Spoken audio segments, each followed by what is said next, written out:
अस्सलाम वालेकुम। उम्मीद करती हूँ आप सब खैरियत से होंगे। अल्हम्दुलिल्लाह मैं भी ठीक हूँ।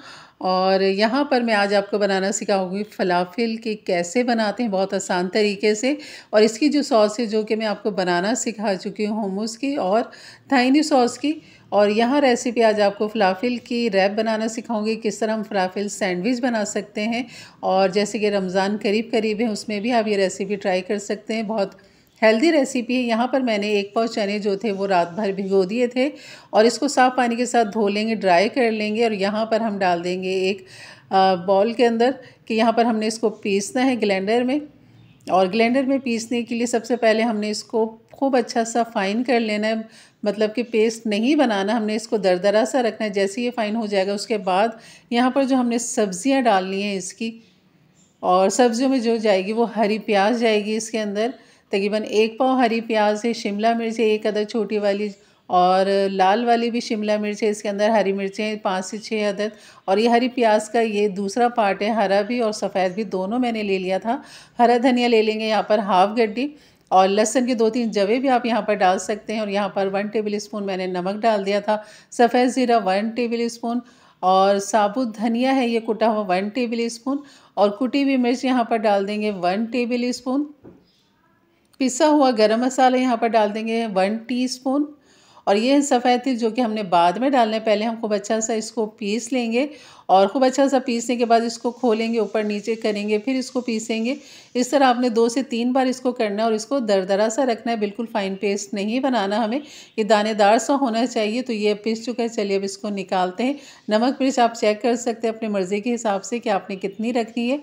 और यहाँ पर बस एक बाउल में निकालेंगे और इसको बस अब पकौड़ों की तरह हमने बनाने। लेकिन इसकी शेप जो होती है, इसकी एक सांचा आता है जिसमें हम इसको बनाया जाता है, तो वो फ़िलहाल मेरे पास नहीं है और बहुत सारों के पास भी नहीं होगा। तो यहाँ पर मैंने डाल दिया था 1 टेबल स्पून सफ़ेद तिल, और मीठा सोडा डाल दिया था यहाँ पे, खाने वाला सोडा। यहाँ पर डाल देंगे हाफ़ टी स्पून। खूब अच्छा से इसको करेंगे मिक्स। और मिक्स करने के बाद बस हमने इसके अब ये इस तरह के बनाने के, देखें मैं आपको दिखाती हूँ कि यहाँ पर इसको आपने एक छोटा सा लेना है, गोल करना है, फिर उसे चपटा करना है, और फिर बीच में आपने उंगली की मदद से एक हॉल कर देना है। यानी आर पार नहीं करना है, सिर्फ बीच में एक हॉल कर देना है कि आपने आर पार नहीं करना है। इस चीज़ का आपने ध्यान रखना है। ये देखें इस तरह। तो बस इस तरह बनाते जाएँ और ऑयल के अंदर डालते जाएँ, बिल्कुल भी नहीं बिखरेगा और बहुत अच्छा ये फ्राई हो जाता है। तो आप इसे रमज़ान में पकोड़े की सूरत में भी अपनी मज़ेदार चटनियों के साथ, जैसे कि अभी आगे इंशाल्लाह शेयर करने वाली हूँ मैं बहुत सारी चटनियाँ, तो उसके साथ भी सर्व कर सकते हैं। और जो इसका ओरिजिनल तरीका है खाने का, बनाने का, वो भी मैं आज आपके साथ शेयर करी हूँ। तो वीडियो को एंड तक देखिएगा ताकि आपको ये खूबसूरत सी रेसिपी, मज़ेदार सी हेल्दी रेसिपी आपको मिल सके।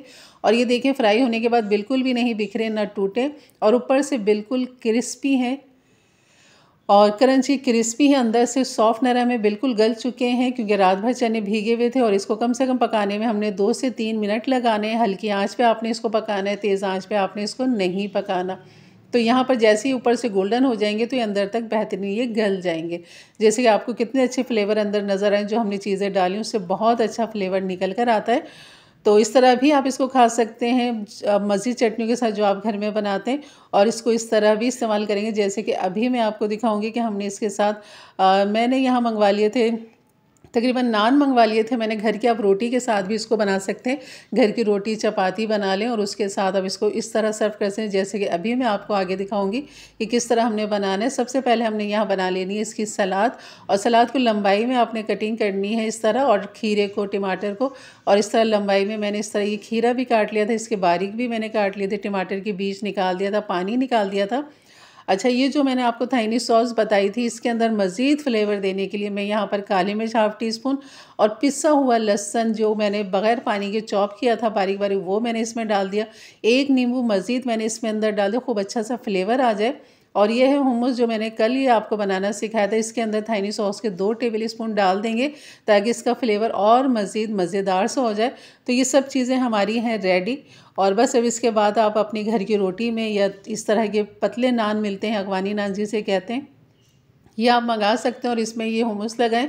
और यहाँ पर इस पे ये फ़लाफ़िल रख दें, इस तरह चपटा कर दें इनके ऊपर, और ऊपर से ताहिनी सॉस थोड़ी सी डाल दें, सलाद डाल दें जो आपको सलाद पसंद हो।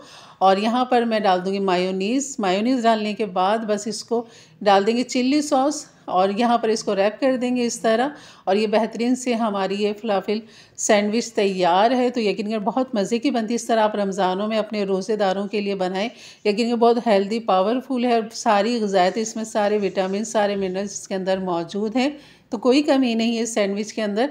तो रमज़ान में कभी कभी इस तरह भी आप बना के सर्व कर सकते हैं। बहुत सारी चीज़ों से बनाने से बेहतर ये एक चीज़ बेहतरीन बना लें और उसके साथ हल्का फुल्का आप फ्रूट चाट वगैरह रख लें साथ में, तो ये बहुत अच्छी डिश हो जाती है रमज़ानों के लिए। इंशाल्लाह मिलते हैं एक नई रेसिपी, तब तक के लिए अल्लाह हाफ़िज़।